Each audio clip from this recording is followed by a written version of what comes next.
So I have today an admission to make. I am terrible at love magic. I really have difficult times manifesting love. I really have difficult times manifesting romantic relationship for me.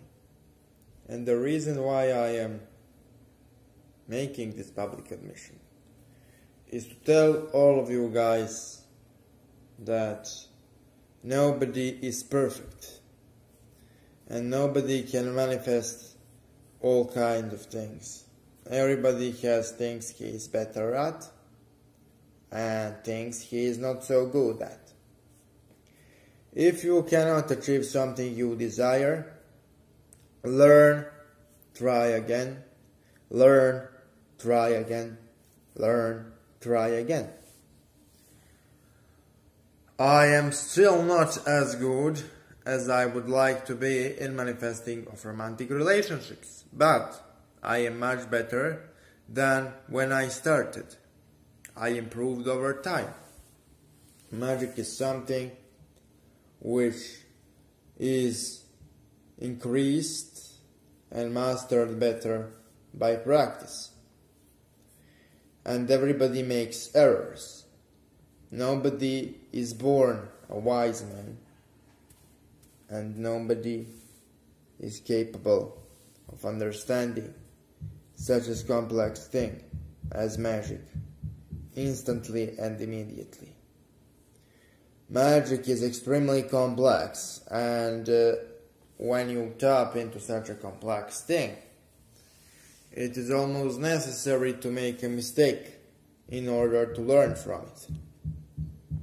All of the magicians had magical blowbacks, failed spells, backfired spells, terrible misfortune due to failing.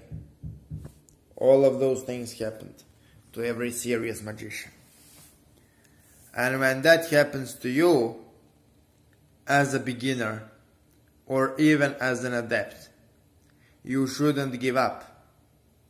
You should see what went wrong and try again. Sorcery is difficult craft.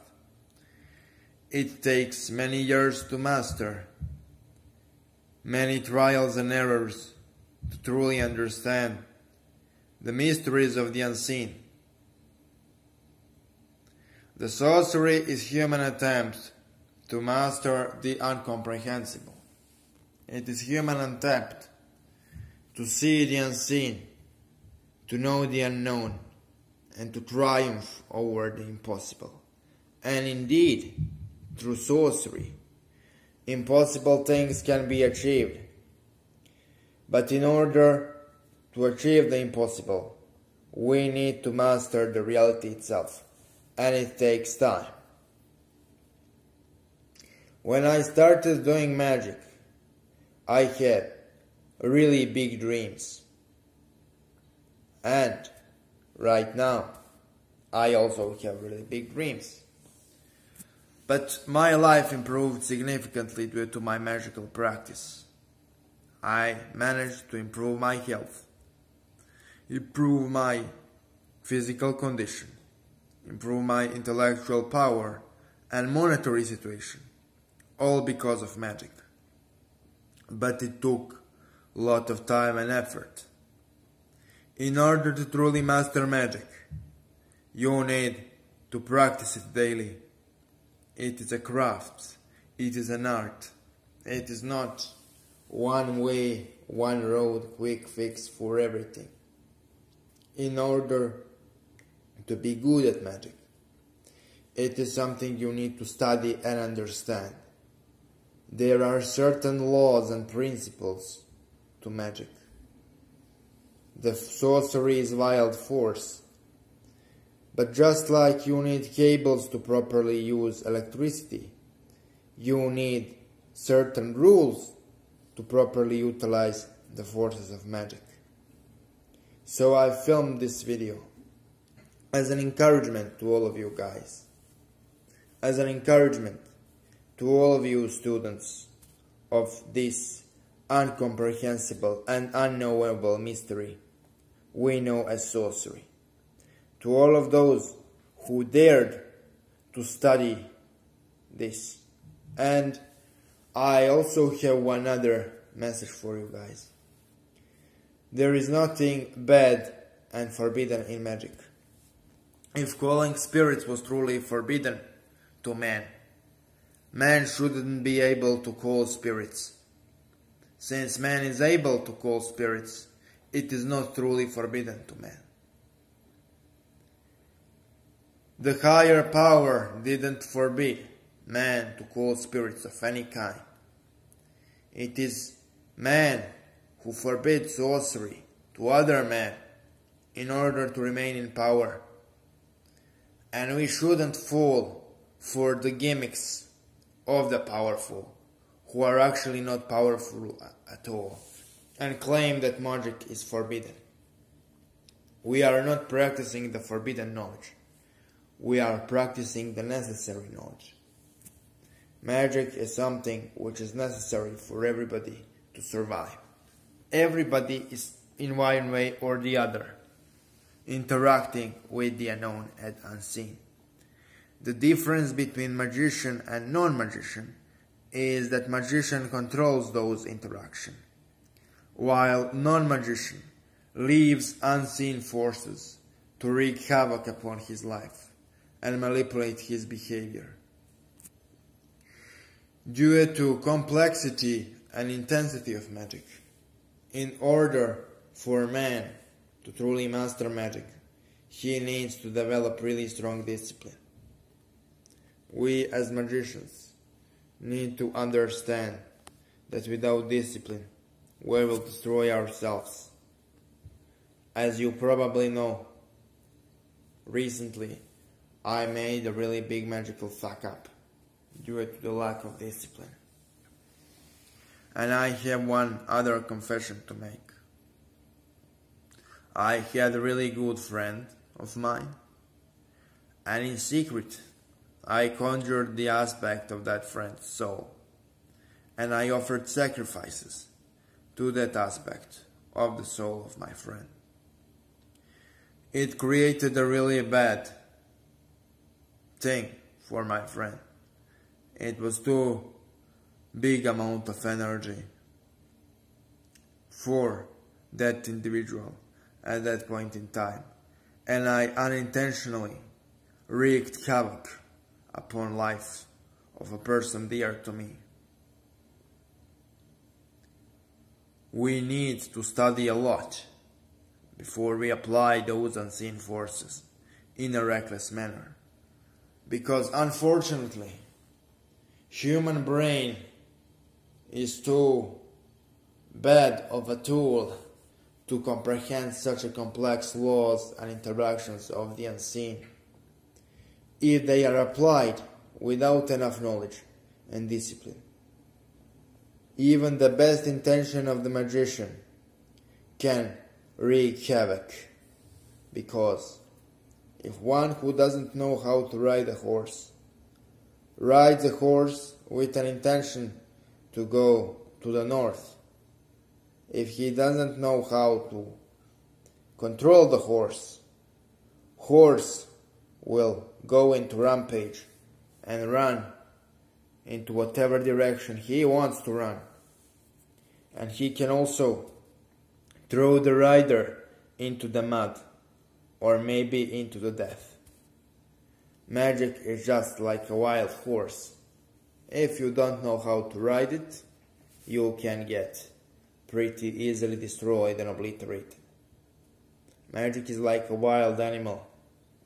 You need to have sharp mind and iron hand to ride the wild animal. And you also need to be careful. You need to be aware that you are dealing with something primal and with something beyond human comprehension.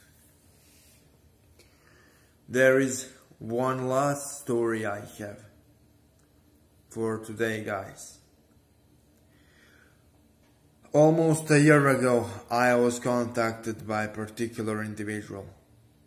That individual made a pact with Ashtaroth, and after a few months, due to stupid reasons I will not get myself into right now, that individual called 2 angels to bind and banish Ashtaroth and remove the pact she made. After that, her consciousness started to shift, to break away. There was a rift growing in her mind, in mind of that individual, until the individual became completely psychotic. She became a victim to parasitic entities which leached her energy and her life force. I performed many exorcisms upon that person with an intention to help. But truly, the only thing I could do is to banish the vampiric spirits. But the consequence of the broken oath, a rift in her mind, couldn't be healed with my skills. No matter how hard I tried to help this individual, I failed. No matter how many times I did exorcism, I failed. No matter how good my intentions were, I failed. Truly, there are some things which have consequences in magic, such as breaking your oath in front of the spirit in a brutal manner. Unfortunately, humans are naturally gravitating through stupidity, and they will probably deny the powers of magic until the magic beats them in the face.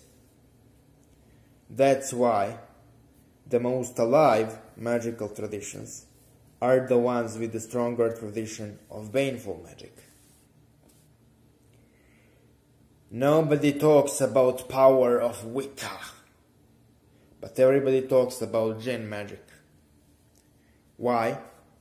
Because when good Sihirbaz, the master of Jinn magic, casts baneful spell upon you, possession which comes after can be observed and seen by initiated and uninitiated. So everybody knows that Jinn exists, and everybody knows that Jinn magic exists. Due to all of those baneful spells, Jinn magic received a really bad name and reputation. Jinn magic can be used for many more purposes rather than just baneful one, but baneful one is the most famous, and that's why people are usually afraid of Jinn magic. For today, I will give you a magical chant for the end of this video to summon